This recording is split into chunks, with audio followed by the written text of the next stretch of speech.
Hey, and welcome to this presentation called The Hospitality Brief.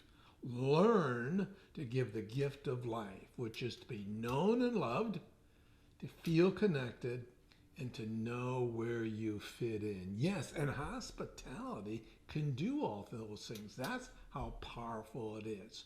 So, this presentation, you're going to learn about how to magnify hospitality, as well as I'm going to give you some tips on how to set a table whereby people feel known and loved. Yes, by a table setting is part of culinary art. So we're going to go over how to magnify hospitality, and at the end, I'm going to go over how to set up really a table in the home. It's not something out there, putting on some big event or something like that. Is we need to start with hospitality in the home. Mother bears. Okay, I'm talking to you. I'm talking to you about doing that in the house. All right, let me introduce myself. My name is Mr. Advocate. I'm the founder of Genesis Coaching Group, Inc. I'm a mindset coach, a expert on relationships and finances. I'm a motivational speaker, an author. I have a degree in economics and psychology from the University of Toronto. Okay, let's get into then how to magnify hospitality. And it's done by using the 5 love languages. Let me say it again. It is done by using the 5 love languages, and therefore they are: 1 is words of affirmation, 2, touch, 3, service, 4, gifts, and 5, time. Words of affirmation, touch, service, gift, and time. So those are 5 love languages. And let me just give you some little hints on how to deploy those, how to manifest those, if you like, in terms of hospitality. So words of affirmation, if somebody's coming to your home, it's really welcoming them at the front door with some energy, saying, welcome, I'm glad you're here. I mean, like, and really mean it. Like put some energy into that and use their name in that welcoming process. It's amazing. You use somebody's name, you have some energy, and really show that you're glad they're there. Wow, they feel important right out of the gate. And that's where you set up hospitality. You get them right soon as they come through the door. At the same time, you're going to shake their hand using a firm handshake. And we're not going to crush their hands, but using a firm handshake, and there seems to be an energy that can get communicated through that touch. So there's a love language and a touch, but it's an appropriate touch, and it's saying that they're valued, and you think it, and you do it through your firmness in your handshake. And if a handshake you don't think feels appropriate, sometimes I'll just then lightly touch the elbow. Just lightly touch the elbow, and there's some communication. Now we don't know if that's their love language, so we don't want to go overboard in any of them, because there's one thing of giving, the other one's receiving, and everybody has different love languages. But when you use all of them, it's been my experience that maximum hospitality occurs. You're magnifying hospitality. So a light touch on the arm. So you're giving them words of affirmation, light touch on the arm, and that's really set a very powerful introduction to them coming into their home, and they're starting to feel known and loved. Service. Okay, what do I do for the service? Well, just about immediately, I like to take their jackets off. As soon as they're in, I want to then offer them something to drink or something to eat. I'm offering them something. I'm serving them in essence. So if their love language is service, when somebody's serving them, they just feel special. Well, I got that done by just offering them something to drink. Some people come in the house and they wander around for half an hour before somebody offers them anything. I don't think that magnifies hospitality. I do that really immediately, with them coming in. Somehow, when you have something to eat and drink, it settles you down, because some people can come into your home and feel stressed. They wonder if they will fit in, what's going to happen. So you're trying to remove the stress, and that food and or drink helps do that. Gift. What's the gift? Well, the gift is their entire experience in your home or at your event. It's the culinary art that you're using. It's the food that you're using, the power of cuisine that you're using, and of course hospitality, which is this relationship concept that I'm giving you right now that's being validated. That's what hospitality is. Hospitality is more than just serving food. It's really a validation process, you know. And of course, you do have to value the people. If you don't value somebody, you're not going to communicate that they have value, and you're not really going to magnify hospitality. So you have to do a fact check on yourself, I guess. Do I really value these people? And Mom, I'm really talking about doing this really in the context of your home and making sure that every member who comes to your table, you know, feels validated. The time aspect, that's the fifth love language, is if I'm inviting somebody to my home, I ensure that I circle back and touch them multiple times throughout the event, throughout the evening. So it's not just a one-time deal, they're in and you're on your own. No. I come back and spend time. So if their love language is time, again, they're feeling validated because I've come back. Now, I can't spend a half an hour necessarily if I have 15 or 20 people at an event, but coming back multiple times, boy, that has great impact. So just if you can remember the 5 love languages, and there's a simple deployment of them, manifestation of them, you're going to magnify hospitality, big time. People are going to receive the gift of life, which is to be known and loved, which is feel connected and where they fit in. Now, sometimes a technique that I need to use is some people, especially the melancholy temperament, they don't mix that well in relationships. They tend to go off to a corner and hang in a corner. If somebody comes, fine. If nobody comes, that's okay as well, because they tend to do relationships in the context of tasks. So it's important that some people have something to do in the context of the evening. Even though they're setting up a chair or they're carrying something to the table, you just find something for them to do, and that helps them be connected as well. That's part of hospitality, as I said, to make sure everybody fits in and all temperament types. And I'm going to be teaching you a ton about temperament and how it gets applied to our day-to-day lives, how it affects stress in these types of things. All right, let's segue then into setting the table. Mother Bear, that is my experience, magnifies hospitality.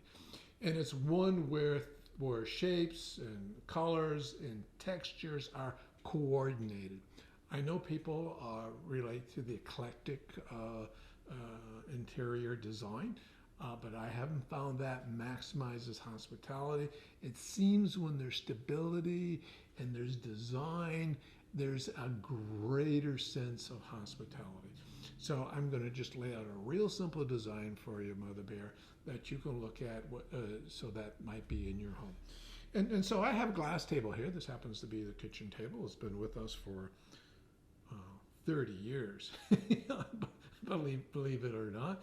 And obviously, not obviously, but the dining room table is wood, so I like different mediums because they say different things. And so I have glass here. I can throw a tablecloth on, but you don't know what it is. I wanted to keep the glass feeling in place. So I start with a placemat. All right, so this particular placemat, which we've had for years, so it's been amortized over a gazillion years, so it's a fairly inexpensive thing, especially. It's probably been around for the 30 years as well. But it obviously, if you look at this placemat and you look at the chair, it's fully connected. It's the kind of the bamboo look over here, same brown tonage that we have over here. So taking the table, the tablecloth, table mats, coordinating to the chairs, that's pretty well, maybe it's design 101. You see in weddings or whatnot, they coordinate the chair, they put wrappings over the chair, to fit the tablecloth. So it does work. So it's a simple thing. I'm looking at the chair, and I design or I look for something that's going to coordinate it, texture wise, color wise, shape wise. That's step one. Next thing that I go to is a table setting. And here we have a simple table setting. This is not a large table, so that we want to have a table setting that's not so big. I've been to events where the table setting is so big you can't see the people on the other side of the table. What's that? You either have to have it lower down or you put a stand and it goes above. So you always want to have eye contact with everybody at the table to magnified hospitality. So in this particular rendering, I'm going to show a smaller table center, and that just says to people that they're important. Somebody is setting the table for them. And this is something that my wife done. She's a floral design person. And there's a cluster of them. We have 3 or 4 that we use elsewhere in the house. So we like to do double duty. So it can be used on the table, in the family room, but it can come to the kitchen as well. And we have a multitude of these, not a gazillion of them, around the house, but we like them to use to have double duty, if you like, maybe triple. You know about multitasking, so it's about multiple use of your products. So again, our tonnage here, we got a wood look here. We bring a wood in here, and we have some muted colors because we have some muted colors here. So we have a table setting. Next, wow, candles. I mean, there's nothing new about that, but boy, do they go a long way.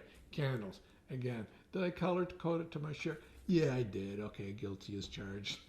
But it's fitting into this coloring as well. Again, not a tall candle. That's not. It's in the shape of what we have here. They're round. I got round. I'm using the glass. I'm using the glass here as well. So some little candles. This is a breakfast setting, by the way. This is not dinner. So a couple candles come out, lit, obviously. That goes a long way. The next thing that I have is, since it's breakfast, I like to see there's a visual part before you eat. So a lot of times I'll just set out a little plate of items that normally one eats for breakfast. Isn't necessarily what I'm eating for breakfast now, but I set it out. So it's got some oranges. This is kind of a fruit rendering here, as well as eggs. Yeah, it's an avocado and it's fruit. Even though we might think of it as a vegetable, there's a pit in there, therefore it's fruit. And if you saw my previous presentation, it was on the power of cuisine, and I talked about putting at least 10 superfoods in your diet so that your reward system, taste reward system, it gets expanded. Egg is a superfood. Avocado is a superfood. What do we have here? Blueberries and blackberries, superfood, and figs. I don't know if you saw the video about the nets, or the fig tree. These are the figs from the tree. So that's a little rendering. Again, see in the color tones that we have, the orange is the only thing that's sort of out here that doesn't fit in, but it does because it pops the other things. If it's all black, then nothing's going to pop. So we have our white and we have our orange in there at the same time. So then we go to actual plates. Okay, we have about 5, 6 different styles of plates. Yes, I'm in the hospitality business, so I don't have one set of plates. And this is breakfast, so I got the stoneware look that's going to fit into the chair and into the glass and into the placemats. So we have the stoneware look there. Coffee, yes, I have coffee in the morning.